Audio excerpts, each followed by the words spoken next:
Basically आज हम बात करने वाले प्रकाशिक तंतु। बेसिकली जो प्रकाशिक तंतु है ना, वो भी किस घटना पे आधारित है? पूर्ण आंतरिक परावर्तन। तो एग्जाम में पूछता है जो प्रकाशिक तंतु है किस सिद्धांत पे कार्य करता है? तो किस सिद्धांत पे कार्य करता है? पूर्ण आंतरिक परावर्तन के सिद्धांत पर कार्य करता है। सबसे पहली बात इतनी समझना है। और देखो, प्रकाशिक तंतु ना एक प्रकार की युक्ति है, टेक्नोलॉजी है, जिसके माध्यम से आप क्या कर सकते हैं? प्रकाशिक सिग्नल को, किसे? प्रकाशीय सिग्नल को या सिग्नल को एक स्थान से दूसरे स्थान तक बहुत तेजी से भेज सकते हैं। बेसिकली जो प्रकाशिक तंतु है, ये तो हमें मालूम है कि सिद्धांत पे काम करता है, पूर्ण आंतरिक परावर्तन। अब ये बेसिकली है क्या? देखो, प्रकाशिक तंतु एक टेक्नोलॉजी है, जैसे कि फोन आपकी एक टेक्नोलॉजी है जिसके माध्यम से आप चीजों को समझते, देखते, एंटरटेन करते, जो भी आपकी मर्जी है। वैसे ये भी एक युक्ति, एक टेक्नोलॉजी है। बेसिकली ये लगभग बाल के आकार की होती है। आपका बाल का आकार कितना होता है? उतना पतला होता है आपका प्रकाशिक तंतु। बेसिकली उस प्रकाशिक तंतु एक युक्ति है जो कि लगभग बाल के आकार की होती है, और इसके माध्यम से आप जो सिग्नल होते हैं, अब सिग्नल बहुत प्रकार के होते हैं, जैसे कि आपका एक सिग्नल होता है वीडियो सिग्नल, इसी के माध्यम से आप क्या देख पाते हैं? वीडियो देख पाते हैं कहीं पर भी। एक होता है आपका ऑडियो सिग्नल, आप गाने वाने सुनते हैं ना, तो किस सिग्नल के द्वारा? Audio signal. और एक सिग्नल होता है आपका इलेक्ट्रिक सिग्नल, इलेक्ट्रिक करंट जो आती है वो बेसिकली। तो आपके इतने प्रकार के सिग्नल होते हैं। तो यदि इन सिग्नलों को हमें एक स्थान से दूसरे स्थान तक भेजना है तो बहुत प्रकार की युक्ति का उपयोग करते हैं, लेकिन यदि हमें बहुत ही फास्ट भेजना है, क्या करना है? बहुत ही फास्ट भेजना है, तो हमेशा याद रखना वहां पर किसका उपयोग होता है? प्रकाशिक तंतु। इसे ऑप्टिकल फाइबर कहते हैं। बेसिकली पता है, इसमें यदि आप सिग्नल को भेजते हो ना, तो वो कितने वेग से मतलब जाता है? वो जाता है प्रकाश के वेग से जाता है।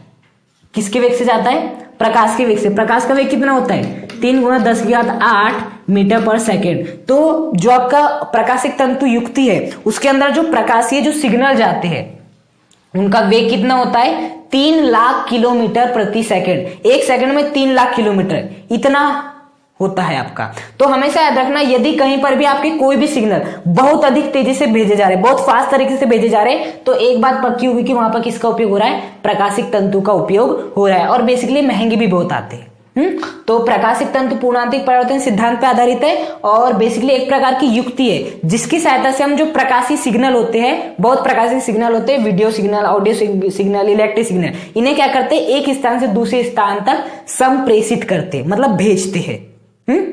अब समझना, ये जो प्रकाशिक तंतु है, बेसिकली इसमें जो सिग्नल का जो वेग होता है वो कितना होता है? प्रकाश के वेग के बराबर होता है। इस प्रकार से निर्धारित करते, इस प्रकार से इसे बनाते इस युक्ति को कि प्रकाश का वेग कितना हो? 3 × 10⁸, मतलब कि जो भी आपका सिग्नल हो, जो भी सिग्नल जा रहा है, उस सिग्नल का वेग कितना हो? प्रकाश के वेग के समान हो। 3 लाख किलोमीटर एक सेकंड में इतना हो।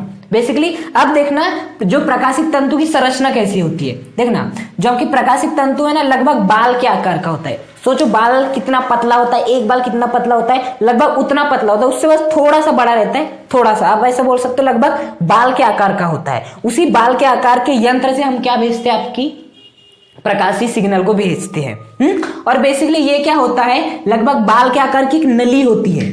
बताओ, इमेजिन करो कि आपका बाल का आकार कितना है। उस बाल के आकार की एक क्या होती है? नली होती है। मैं थोड़ा बड़ा दिखा रहा दे रहा हूं, बाल इतना भी नहीं होता यहाँ पर, तो पता नहीं कितने बाल आ जाएंगे।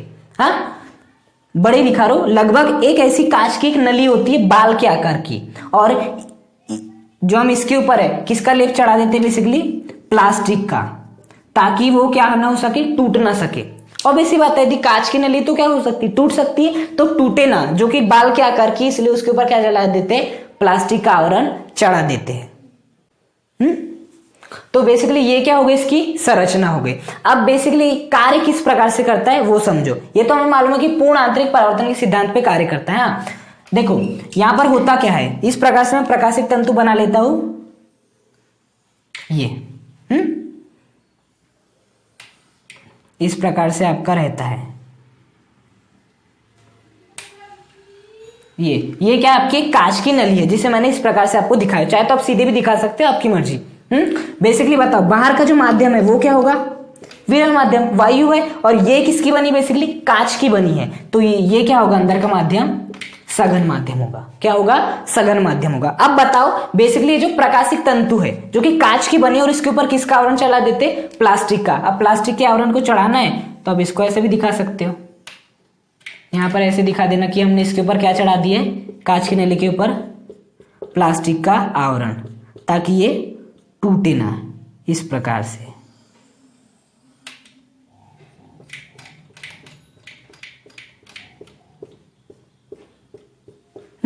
अब क्या होता है, बेसिकली जिन प्रकाश सिग्नल को हमें भेजना रहता है, जहां पर ये भेजना रहता है, हम क्या करते हैं, सबसे पहले प्रकाश किरण प्रवेश कहां से करेगी, यहीं से करेगी। तो क्या होता है, इस विरल माध्यम से, मतलब बाहर जो वायु है वो वाली प्रकाश किरण यहां से कहां जाएगी, अंदर जाएगी, क्योंकि इसी के माध्यम से तो जाने वाली है। तो बेसिकली प्रकाश की किरण कहां पर जाती है, यहाँ पर आपतित होती है। तो जिस भी बिंदु पे आपतित होती है उसे क्या कहते हैं, बेसिकली आपतन बिंदु कहते हैं। और उस आपतन बिंदु पर पृथककारी पृष्ठ के लंबवत जो भी रेखा होती है उसे क्या कहते हैं, अभिलंब कहते हैं। अब बताओ, यदि कोई भी प्रकाश किरण है विरल माध्यम से सघन माध्यम में जाती है, कहां से कहां जाती है, विरल माध्यम से सघन माध्यम में जाती है, तो अभिलंब से क्या हो जाती है, अभिलंब की ओर झुक जाती है। क्या होती है, अभिलंब की ओर झुक जाती है। बेसिकली प्रकाश किरण कैसे जाना था, सीधे जाना था, ऐसे जाना था, सीधे आपका जाना था, लेकिन वो क्या होगी, अभिलंब की ओर झुकेगी, मतलब वो कुछ आपकी इस प्रकार से चले जाएगी, इसकी ओर झुक जाएगी। झुके आपको ऐसे दिखा देना है। ये थोड़ा ज्यादा हो गया, इसको मैं ऐसे ही बना देता, ये यहां पर चलेगी। बेसिकली आपकी प्रकाश किरण जानी थी सीधे ऐसे जानी थी, लेकिन आपकी प्रकाश किरण विरल माध्यम से कहां पर प्रवेश कर रही है, सघन माध्यम में प्रवेश कर रही है। और जब भी प्रकाश किरण विरल माध्यम से सघन माध्यम में प्रवेश करती है, विरल माध्यम से सघन माध्यम में प्रवेश करती है, तो क्या होता है, आपका अभिलंब की ओर झुक जाती है। तो बेसिकली आपकी प्रकाश किरण अभिलंब की ओर झुक गई। अब बेसिकली यहां पर क्या होता है कि ये वाली प्रकाश किरण कहां पर आपतित हो रही है, अब यहां पर आपतित हो रही है। अब हमें क्या बनाना है, यहां पर एक अभिलंब बनाना है। तो बेसिकली यहां पर क्या बना लेते हैं, इस प्रकार का आपका अभिलंब बना लेते हैं। अब बताओ, बेसिकली जो आपकी प्रकाश किरण है, देखो ये वाला जो माध्यम होता है ना, वो कौन सा माध्यम होता है, विरल माध्यम होता है। और ये माध्यम, अंदर का माध्यम सघन होता है, ये वाला माध्यम विरल होता है, बाहर का और भी अधिक क्या होता है, विरल होता है। तो अब आपकी प्रकाश किरण कहां से कहां जाएगी, सघन माध्यम से विरल माध्यम में जाएगी। ये वाला भी माध्यम कैसे आपका, विरल माध्यम है, ये वाला भी माध्यम कैसे आपका, विरल माध्यम है। और अंदर का पूरा माध्यम क्या है, सघन माध्यम है। अब प्रकाश किरण कहां से कहां जाएगी, बेसिकली इस सघन माध्यम से विरल माध्यम में जाएगी। अब जब भी आपकी प्रकाश किरण सघन माध्यम से विरल माध्यम में जाती है, तो अभिलंब से क्या हो जाती है, दूर हट जाती है। तो बेसिकली ये जो आपका अभिलंब है, ये जो आपका अभिलंब है, बेसिकली आपकी प्रकाश किरण जाने कैसे चाहिए थी, ऐसे जाना चाहिए थी, लेकिन वो जाएगी कैसे, अब ऐसे जाएगी। लेकिन आपके प्रकाशिक तंतु को इस प्रकार से बनाया जाता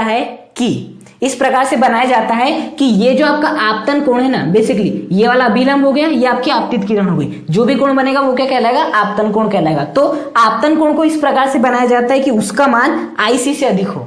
किससे अधिक हो, IC का मतलब क्या होता है, क्रांतिक कोण। बेसिकली इसको ना डिजाइन करने में ही बहुत वो लग जाता है, होता तो लगभग बाल के आकार का है, लेकिन उसे डिजाइन करने में बहुत मेहनत लग जाती है, इसलिए बेसिकली महंगे भी आते हैं। उन्हें इस प्रकार से डिजाइन करते हैं कि आपकी प्रकाश किरण जहां पर भी आपतित हो, वहां पर इस प्रकार से स्थिति बनेगी, जो आपका आपतन कोण का मान है उसका क्रांतिक कोण के मान से क्या हो, अधिक हो। तो बता दी, आपतन कोण का मान क्रांतिक कोण के मान से अधिक होता है, तो प्रकाश किरण उसी माध्यम में क्या हो जाती है, वापस लौट जाती है। तो बेसिकली ये वाली जो प्रकाश किरण है, जो कि विरल माध्यम में जानी थी, वो बेसिकली इसी माध्यम में क्या हो जाएगी, वापस लौट जाएगी। अब बेसिकली बताओ, इस सतह के लिए ये वाली किरण क्या थी, आपतित किरण, ये वाली कौन सी थी, आपकी अपवर्तित किरण।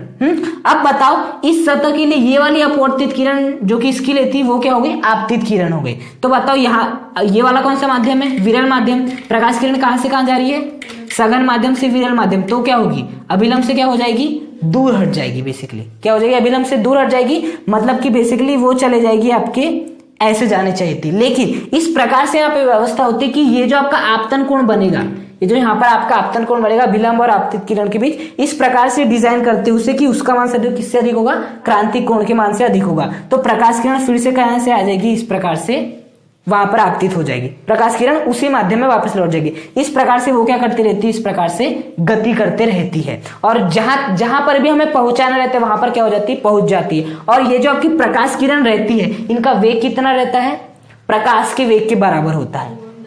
हाँ 3 गुणा 10 की घात 8 मीटर प्रति सेकेंड, ये इसे हम कन्वर्ट करें तो 3 लाख किलोमीटर प्रति सेकेंड। तो बेसिकली आपका जो प्रकाशिक तंतु है पूर्ण आंतरिक परावर्तन के सिद्धांत में पूरी तरह कार्य करता है। देखो क्या होता है, आपकी प्रकाश किरण जो प्रकाशिक तंतु है उसके पृष्ठ पे क्या होती है, आपतित होती है। जैसे ही वो इसके पृष्ठ पर आपतित होती है तो यहां से इस पृष्ठ से इस आपतित किरण का क्या हो जाता है, अपवर्तन हो जाता है। अपवर्तन होकर ये वाली जो प्रकाश किरण है बेसिकली कहां पर प्रवेश करती है, ये जो आपका प्रकाशिक तंतु है उसकी नली की किसी सतह पर आपतित होती है। और इस प्रकार से आपके प्रकाशिक तंतु को बनाया जाता है कि उसके लिए सदैव आपतन कोण का मान क्रांतिक कोण के मान से अधिक हो, तो प्रकाश किरण उसी माध्यम में वापस लौट जाती है। सेम टू सेम यही प्रक्रिया अगली सतह के लिए भी होती है। इस प्रकार से बनाया जाता है कि आपके आपतन कोण और जो क्रांतिक कोण है वो बेसिकली इस प्रकार से व्यवस्थित किए जाते हैं कि क्रांतिक कोण हमेशा कम हो आपतन कोण से, हाँ मतलब आपतन कोण अधिक हो, तो प्रकाश किरण फिर से उसी माध्यम वापस लौट जाती है। ऐसा होते रहता है और प्रकाश के सिग्नल को हमें जहां पहुंचाना रहता है वहां पर वो बेसिकली पहुंच जाता है। तो इस प्रकार से यहां से भेजे थे और जहां पर भी हमें पहुंचाना था वो पहुंच गया। और ये किस पर आधारित है, पूर्ण आंतरिक परावर्तन के सिद्धांत पर आधारित है।